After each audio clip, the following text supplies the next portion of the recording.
Assalamualaikum warahmatullahi wabarakatuh. Alhamdulillah, salatu wassalamu ala rasulillah wa ala alihi wa sahbihi wa man wala. Kali ini kita akan melanjutkan pembahasan kita ya tentang anak cucu Nabi Ismail ya. Nah, kita sebutkan sebelumnya bahwa Nabi Ismail itu punya 12 orang anak. Nah, dari 12 orang anak ini yang tersisa dan yang diketahui hanya ada dua, yaitu Nabit dan Qaidar. Nah, dan sekarang kita akan membahas tentang Nabit terlebih dahulu. Waqad izdaharat hadaratul anbat ya abna'u Nabit fi syamalil Hijaz, dan berkembang ya peradabannya Anbat. Ya, Anbat ini artinya di anaknya Nabit ya. Nah, anak cucu Nabit ini peradabannya itu berkembang di syamal Hijaz, di utaranya Hijaz. Wa kawanu daulatan qawiyatan asimatuha al-Batra. Ya, mereka di sana membangun sebuah daulah, negara yang sangat kuat. Ibu kotanya namanya adalah Al-Batra. Al-Madinah Al-Athariyah, ya kalau sekarang ini sudah menjadi Al-Madinah Al-Athariyah Al-Qadimah Al-Ma'rufah fi Janubi Al-Urdun. Ya, ini adalah sebuah kota kuno, ya kota kuno yang dikenal terletak di selatannya Jordania ya atau Urdun.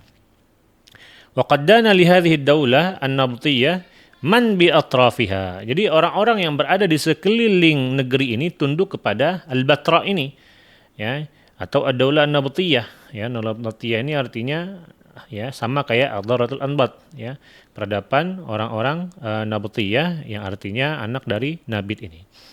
Walam yastati' ahadun an yunawiya hatta ja'a ar-Ruman wa qadaw 'alaiha. Ya, dan tidak ada satupun orang atau kelompok yang mampu untuk menentangnya ya, saking kuatnya tadi Al-Batra ini, hatta ja'a ar-Ruman ya, hingga datanglah Romawi dan mengalahkannya.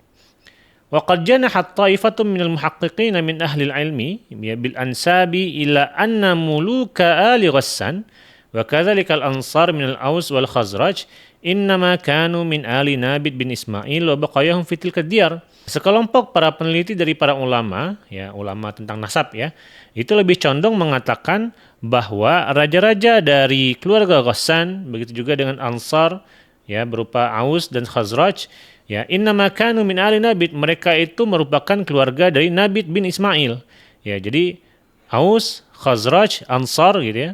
Aus, Khazraj yang merupakan orang Ansar dan juga raja-raja dari keluarga Ghassan ini ya disebutkan bahwa mereka semuanya merupakan anak Ismail dari jalurnya Nabit ya. Wa baqayahum fitil kadiyar, dan sisa-sisa peradaban mereka ada di daerah atau kawasan tersebut. Lalu berikutnya anak yang kedua ya, amma Qaidar bin Ismail falam yazal abna'uhu bi Makkah. Ya, Qaidar bin Ismail ini berada tetap di daerah Mekah. Ya. Nah, yatanasaluna hunak ya, berkembang terus di daerah tersebut hatta kana minhu Adnan. Ya, sampai muncul seseorang ya pada generasi berikutnya yang bernama Adnan, wa waladahu, dan anaknya yang bernama Ma'ad. Wa minhu hafizat al-Arabu al-Adnaniyatu ansabaha. Dan orang Arab yang merupakan keturunan Adnan itu menjaga nasabnya dari Adnan tadi, ya. Nah, yang Adnan ini yang merupakan nanti anak cucu dari Nabi Ismail dari jalur Qaidar ya. Nah, wa Adnan huwa al-jaddul hadi wal 'ishrun. Ya, Adnan ini adalah kakek yang ke-21 dalam silsilah nasab atau garis keturunan Nabi Muhammad sallallahu alaihi wasallam. Waqad warada annahu kana idza intasaba, ya disebutkan bahwa Nabi SAW itu ketika menjelaskan nasab, ya mengucapkan tentang nasabnya, fabalagha Adnan, ya, lalu beliau sampai di kata atau di kakek yang ke-21 Adnan, yumsiku wa yaqul, ya beliau menahan diri dan mengatakan apa? Kadzaban nasabun, ya. Nah, jadi orang-orang ahli nasab itu berdusta. Ya, fala yatajawazuhu, lalu tidak melewati atau menambahkan di atas Adnan itu siapa kakek berikutnya. Nah, akan tetapi wa dhahaba jam'un minal ulama'i ila anna ila jawazi raf'in nasab fawqa Adnan. Ya, sekelompok ulama mengatakan boleh saja ya untuk mengangkat nasab Nabi di atas Adnan. Nanti akan kita bahas ya di pembahasan berikutnya, nasab Nabi itu disepakati sampai siapa, dan ke atasnya itu ada khilafiyah di situ. Ya. Nah, khilafiyahnya itu di-spill di sini ya, diceritakan di sini sedikit bahwa boleh mengangkat nasab sampai di atas Adnan, sampai ke Nabi Adam ya. Mudha'ifin al-hadithi al-musyar ilaih, menganggap bahwa hadis tentang kadzabal nasabun ini dianggap oleh sebagian ulama ini sebuah hadis yang dhaif. Walakinnahum ikhtalafu fi hadzal juz'i minan nasabi ikhtilafan la yumkinul jam'u baina aqwalihim.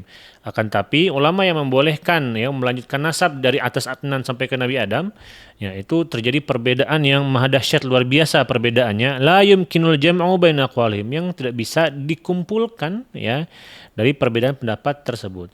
Karena memang para ulama itu ketika terjadi perbedaan pendapat, pasti hal yang pertama dilakukan itulah al-jam'u bainahuma.